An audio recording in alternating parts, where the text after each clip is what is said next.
There are many different approaches that you could take to create a character to use when animating a walk cycle in Adobe Flash. You could simply create your character with the drawing tools that are available in Flash. You could also use a software such as Adobe Illustrator or even Adobe Photoshop. In this lesson, I will demonstrate one approach to creating a character and use Photoshop for a large portion of this process.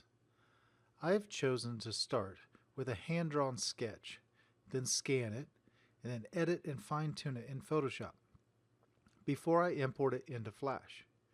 The same principles apply to creating a character in Illustrator, only you'd be creating vector-based artwork instead of pixel-based artwork.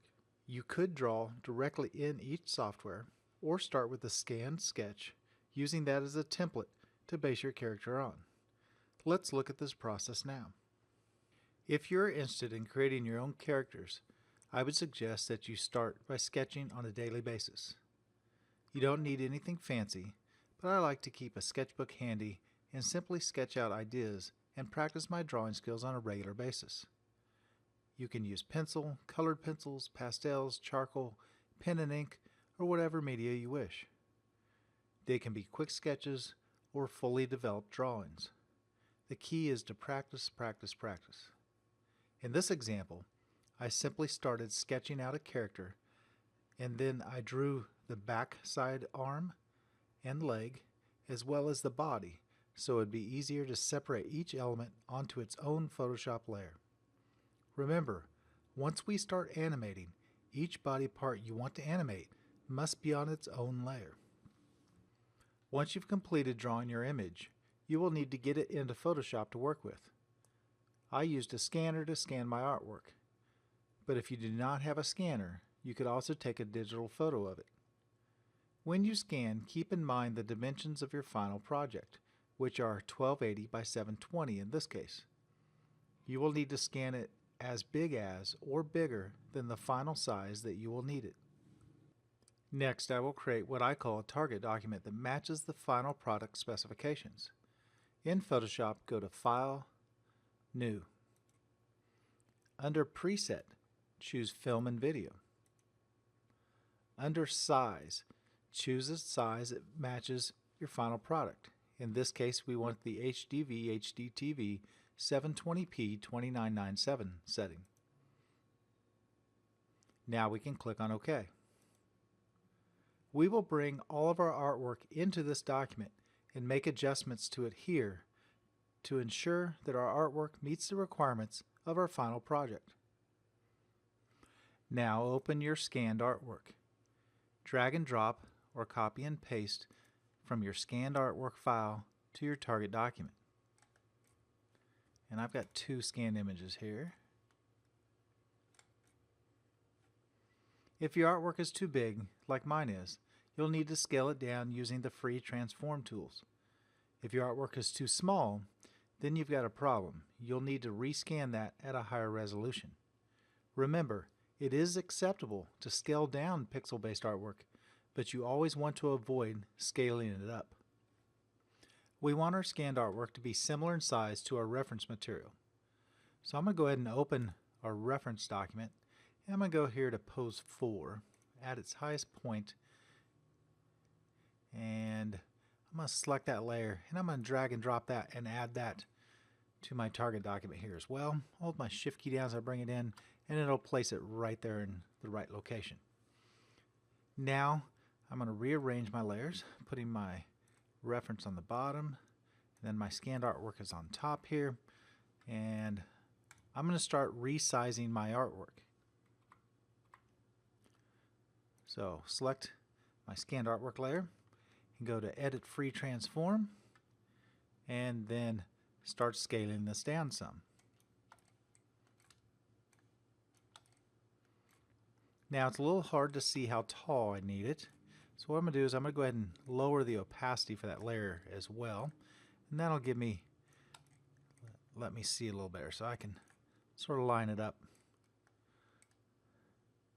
I want something around there. Those are similar in size. I'll zoom in here so you can see a little better, and then I will hit return or enter to accept that transformation. And I can bring the opacity back up. Now in my case, I have a second scanned image of just the body. So I'm going to transform that as well.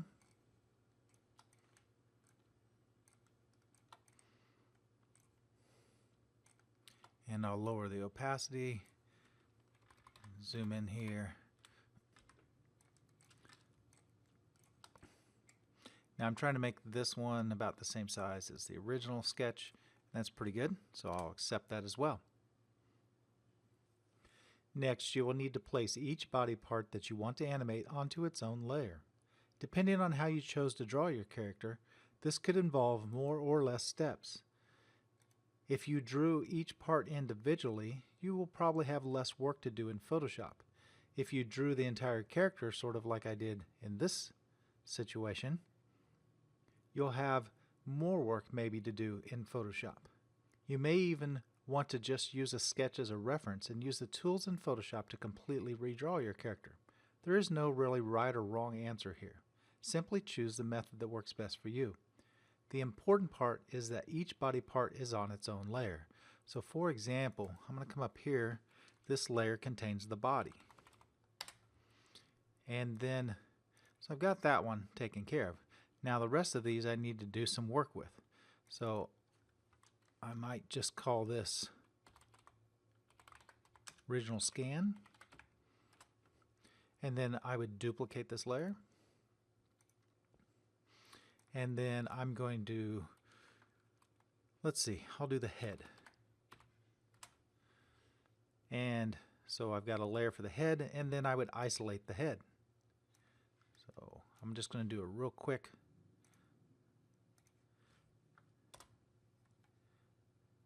If I turn off that original scan, you can see that the head is on its own layer now. Now I need to do more work to that, but I'm going to quickly go through here and break up each part onto its own layer. It's also important that you actually take the time to name your layers. So for example, I'm going to do front, upper arm,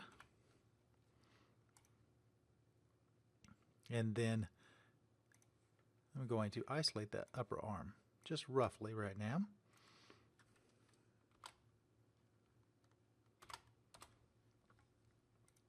And like I said, I'm going to have a lot more work to do here in just a little bit.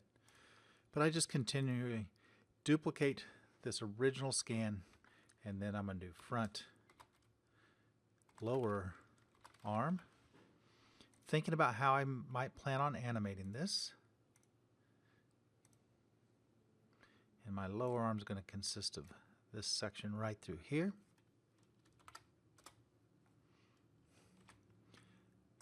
Come back, duplicate this again, and do front hand.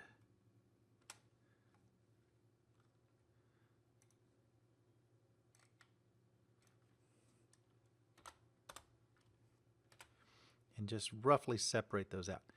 Now, you don't need to watch me do each of these. It's just a repetitive process, and I'm going to continually go through and make a layer for every single piece that I need to animate.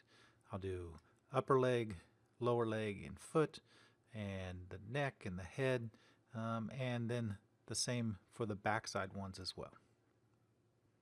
How much you choose to edit and refine your artwork in Photoshop is totally up to you. In my example, I wanted to keep the hand-drawn look. I did bump up the contrast, and I chose to add some metal and rust textures to each body part. So as you can see, as I click through here, you can see some different versions of my character as it was developed. Take full advantage of Photoshop's image editing techniques to put the finishing touches on your character. This process took me quite a bit of time, so make sure you plan accordingly. Finally, you simply need to save your Photoshop file after you've broken each body part into its own layer and manipulated it and edited it in Photoshop. You can go to File, Save As, and make sure you save it as a PSD file with layers. Because Flash and Photoshop are both Adobe products, you will be able to easily import each Photoshop layer into Flash as an individual layer.